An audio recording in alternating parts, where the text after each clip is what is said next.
What's going on, guys? It's Corbin here from acousticworld.net, bringing you a quick video on whether you should take guitar lessons or not. So whether you're just starting out or you're intermediate, I'll kind of go into things to keep in mind if you're thinking about either taking lessons in person with someone versus like trying to teach yourself the guitar online, which is obviously a popular option as well these days. So first thing to think about is, and I kind of addressed this already, but your skill level. So if you're a beginning player, and like when I say beginner, like you've really only been playing like, I don't know, a month or two, or you just got a guitar and you're trying to like figure it out yourself for the first time. In that case, I would recommend getting an instructor, just because there's so much to learn and it can really be overwhelming to try and track it all down correctly in videos and in writings online.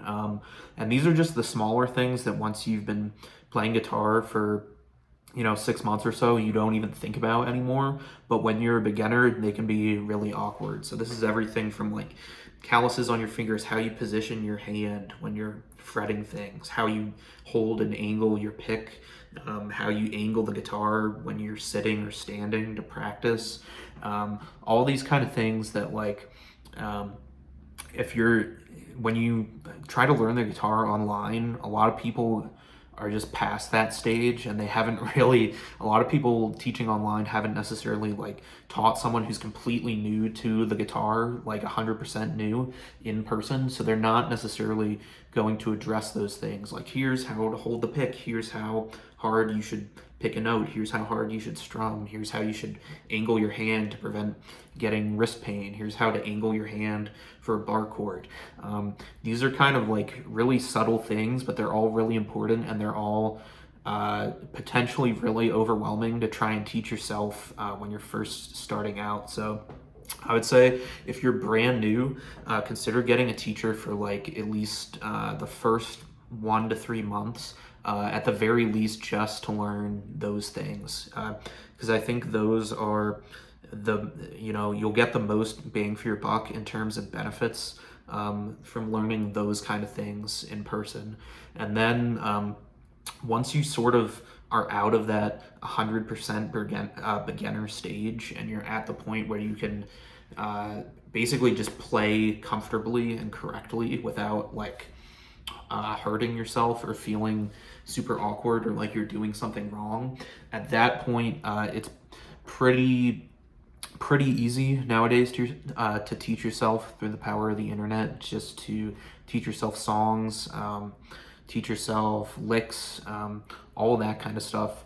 But I'd still say like having a teacher can still be valuable to help you tie all of that together into a holistic way. So, learning how to solo, for example, there's actually a lot that goes into that. Like, you can't just watch one 10-minute YouTube video and now you know how to play guitar solos, because you have to learn, well, if you want to get really good at it, you'd have to learn the pentatonic scale, major scales, modes, the caged system, if you want to play arpeggios instead of just scales, chromatics, and then like individual licks from your favorite players, so that you're not just running up and down scales super robotically when you go to solo. So you have to learn all of that like foundational framework, and then also practice improvising.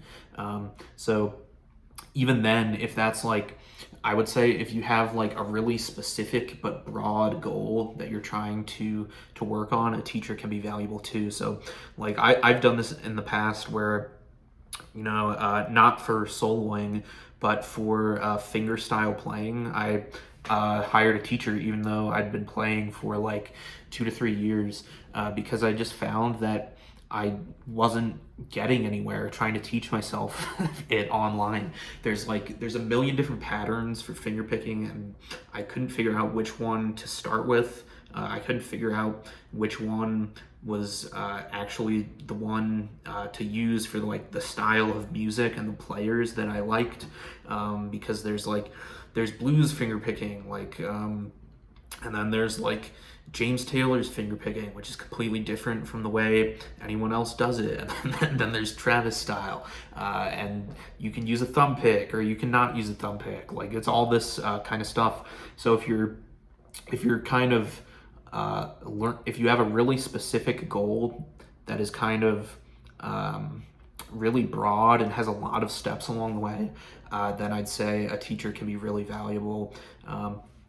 But if you're more interested in just like learning songs, or if you already have a background in something, like, oh, I already know pretty much how to solo, but now I want to get better and I want to teach myself licks from my favorite players. In that case, learning online is free and can be a much better option, because, you know, the downside, just to give you kind of pros and cons, we talked about the pros of getting a teacher, but the downside can often be that they're not necessarily interested in exactly the same style of music that you are. So for example, the guy I took fingerpicking lessons with, was a great teacher, but, you know, a lot of the songs that I learned, I don't even play anymore.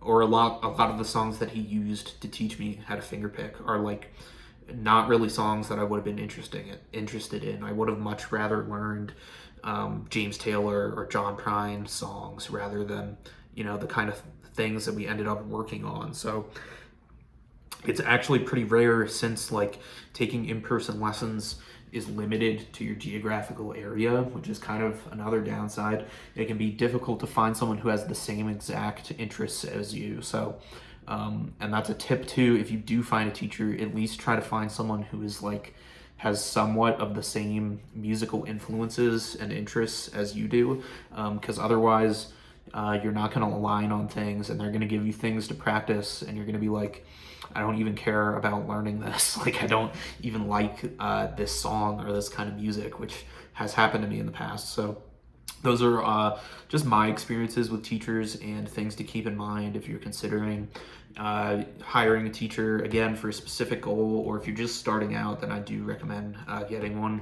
But, you know, if you have the patience and the determination to learn online, there's a lot that you can learn too. So, you know, if you're interested in bluegrass, for example, I have a ton of licks on here that if you went and saw like a local guitar teacher, I don't know if they would even know any of them, unless they happen to be a fan of like Tony Rice or Norman Blake or Brian Sutton, which is possible, but how likely is that, especially if you live in like a small area? So that's kind of the power of the internet, if you do decide to teach yourself guitar. So just things to keep in mind. You can always learn more at acousticworld.net.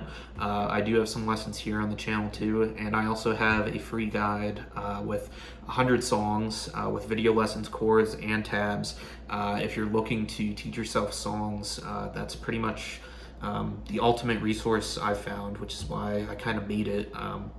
It's 100 of the best songs, so you don't have to like constantly hunt and pick, oh, you know, should I learn this song, whatever. It's all in there, just like one helpful thing. So you can get that either in the description below, or just go to acousticworld.net/songs, and you can download that and I'll send it over to you. And thanks for watching, like and subscribe, and I'll talk to you next time. See you in the next video.